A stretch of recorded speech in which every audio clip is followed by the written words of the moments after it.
Oh là, excusez-moi. Il faut quand même que je donne la parole aux gens les plus importants aujourd'hui, à savoir ceux à qui grâce on est là. Alors, nous sommes là grâce à vous, avant tout. Hein. Donc, monsieur le vice-président, monsieur le maire, cher Alexandre, mesdames et messieurs les amoureux de la mécanique en Savoie, merci vraiment pour cette attention qui nous touche, Thierry et moi.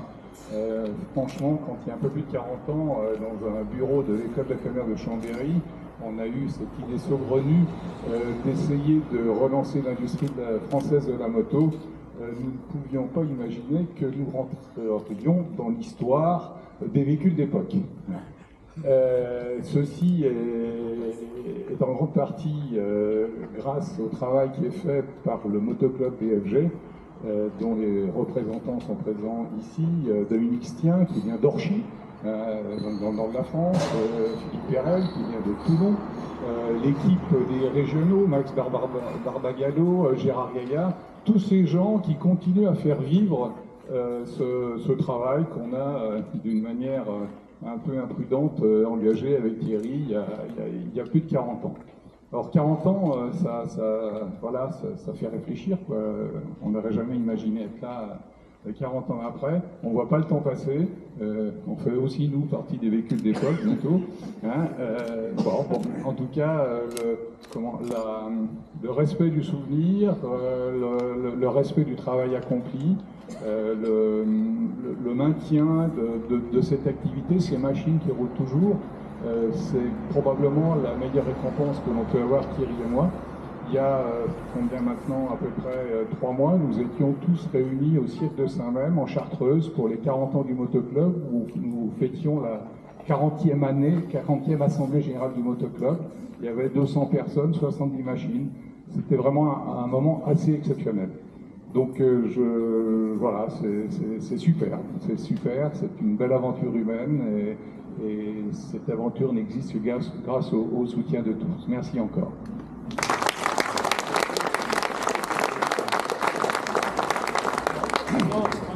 Parler après tous ces beaux mots est un grand plaisir, un grand honneur, mais c'est un challenge parce que, à part se répéter, on ne peut pas faire grand-chose, mais il vaut toujours mieux se répéter que se contredire.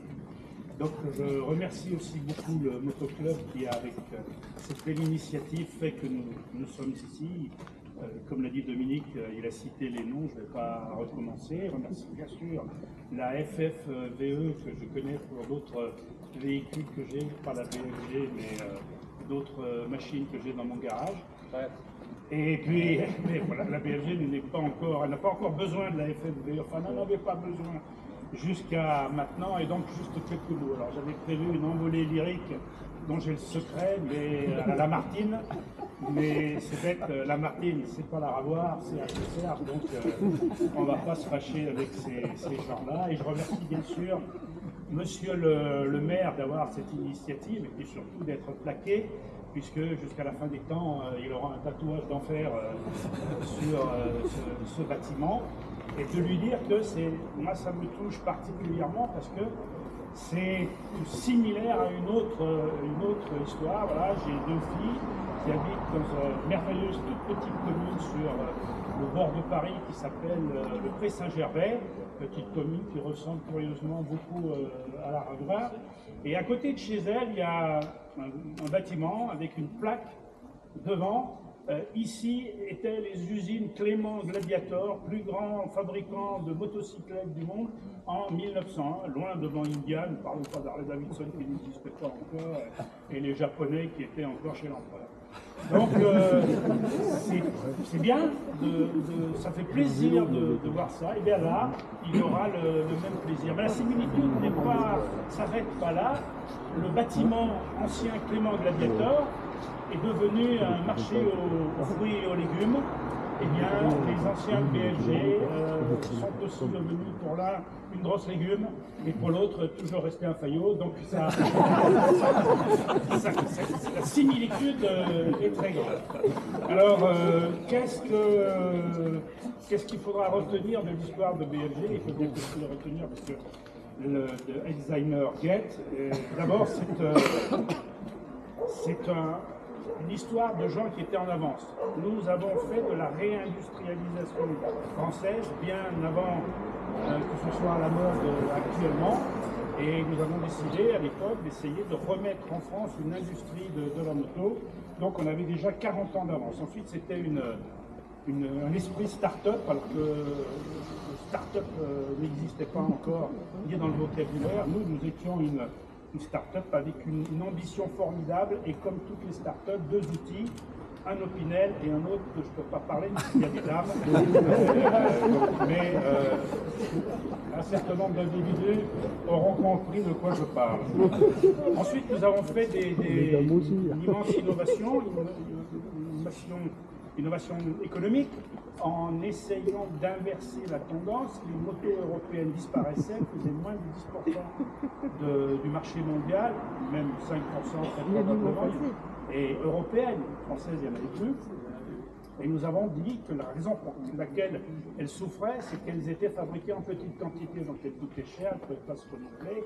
Bref, nous avons eu l'idée, c'était ça l'innovation, d'utiliser des pièces fabriquées en très grande série et de les appliquer sur une motocyclette. C'était le cas des pièces venant de l'automobile. Cette idée très en avance a été reprise, sans nous verser de royalties, je dois le dire aujourd'hui, par BMW, qui dans toute la série K a pris des moteurs de la série automobile, par Honda, qui sur la panaméricaine a pris des morceaux complets de la Civic, etc. Donc ces deux mal élevés n'ont pas reconnu en son temps que nous étions les premiers, mais bon, qu'est-ce qu'on peut attendre des Japonais et des Allemands, je vous le demande. Ensuite, il y a eu un esprit d'entreprise assez formidable, parce que c'était une aventure humaine, et comme l'a dit très bien M. le maire, humaine et surtout humaniste, puisqu'il y avait un esprit de compagnonnage que l'on retrouve dans le club qui, 40 ans plus tard, est toujours là et qui maintient cette flamme. Il n'y a pas un mariage sans qu'il y ait une BFG, soit pour transporter la mariée, soit sous forme de gâteau pour les invités. Il n'y a pas une carte d'annonce d'une naissance pendant toute cette époque où le petit de né n'était pas dans une vraie fausse BFG dessinée sur la carte. Et donc nous avons fait une contribution majeure qui est la contribution du POC. Le POC aujourd'hui, c'est ce que font toutes les startups. Je ne le donne pas en anglais, je le donne en français. Ça veut dire qu'il faut que le concept soit pertinent. Oui, l'histoire de BFG ne devait pas être industrielle d'emblée, puisque nous savions très bien, en n'étant pas complètement cinglés, qu'avec zéro capital, un Opinel est toujours la même chose. Nous n'allions pas construire une usine complète avec rien du tout. Donc nous cherchions à démontrer la pertinence de ce concept qu'il est possible de fabriquer une motocyclette, et ensuite un certain nombre d'ingénieurs venaient gratter à la Ravoir, zone de l'Allemagne, à la porte, s'il vous plaît. Nous voulons fabriquer ça comme c'était le cas ailleurs. Malheureusement, ça n'a pas eu lieu. Nous avons donc fabriqué les motocyclettes à la Ravoir, et après tout, on a appris énormément de choses. Aujourd'hui, il y a plein de start-up. Pas à la Ravoir obligatoirement au Bourget, mais c'est dans la banlieue, donc c'est pas bien grave. Il y a une performance industrielle, et puis cette idée elle est de pertinence, elle a connu son chemin. L'industrie européenne de la moto aujourd'hui, c'est 50% du marché mondial, ce n'est plus 5% du marché mondial, comme quand nous avons commencé. La pertinence, elle est démontrée par toujours le club, par la volonté de la FFVE et de la mairie de dire on s'en souvient, je me souviendrai, et ça c'est aussi un exemple de pertinence. La BFG donc n'est pas une moto, contrairement à ce que croient beaucoup de gens, c'est un lien social. Alors, si on a été si souvent en avant-garde et qu'on a imprimé notre marque sur l'humanité, rien que ça, et même un peu plus loin, comment se fait-il que pendant 40 ans, puisque nous avions cette avant-garde, nous n'ayons pas passé plus de temps à défendre notre idée?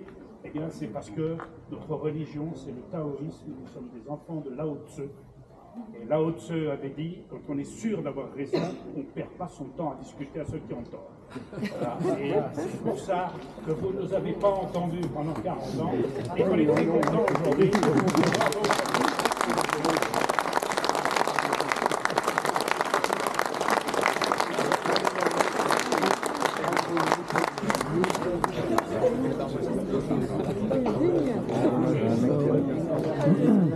On va pouvoir coup, passer à un autre moment important, c'est...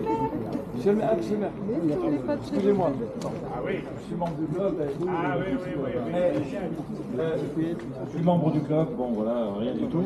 Mais je voudrais profiter du lieu et du moment pour rendre hommage à quelqu'un qui est ici et qui fait que BFG a tenu 40 ans. C'est parce qu'il faut qu'elles roulent. Elles ont plus de 300 000, certaines 400 000, enfin les records, je ne sais pas combien ils sont. Mais on a fait beaucoup de kilomètres grâce finalement aux mesures. Parce qu'on peut avoir une moto de 82, si on ne sait pas où rénover les pièces, on est mal. Et le club a eu la bonne idée de racheter le stock de pièces. Évidemment, depuis 40 ans, on a refabriqué certaines pièces. En tout cas, aujourd'hui, en dehors du moteur, vous pouvez reconstruire une moto, même aujourd'hui. Donc, en dehors du moteur, je répète bien, il y a certaines pièces peut-être un peu absentes, mais on est quasi à 99,5%. Et la personne qui, depuis 30 ans, dans sa baraque, la baraque de ses beaux-parents, un peu dans le quartier, enfin chez lui là-bas à Orky, il est en train de discuter, je ne sais pas s'il m'entend. Non, il t'écoute pas là. Hein, Dominique? Oui, le voilà, il fait semblant. Donc il est dans le Schnorr et c'est vraiment, c'est un moine. Dominique est un moine qui vit au milieu des cartons.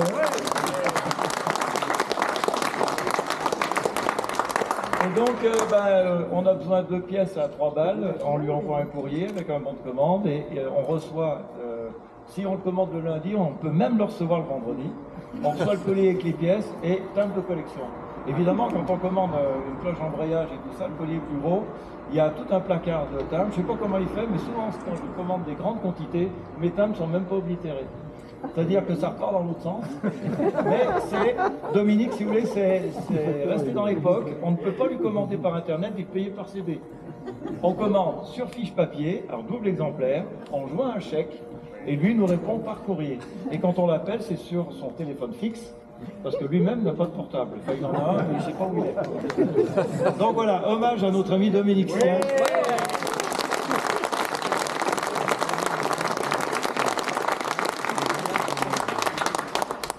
Voilà, c'était tout. C'est très bien. Mais c'était très important. Du coup, Monsieur le Vice-président, avec les fondateurs, venez. Photo de famille, non, on va le Témoin. Ah ouais, mais tu se mets devant, on voit rien. Ah là, mais c'est devant. Ouais.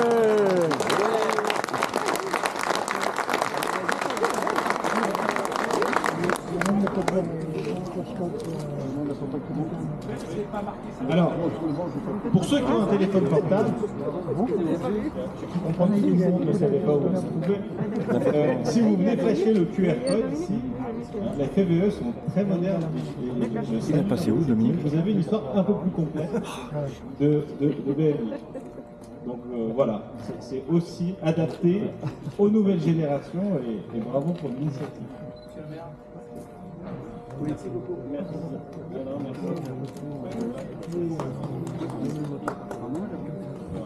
Et puis voilà, la municipalité est vraiment attachée à ce moment.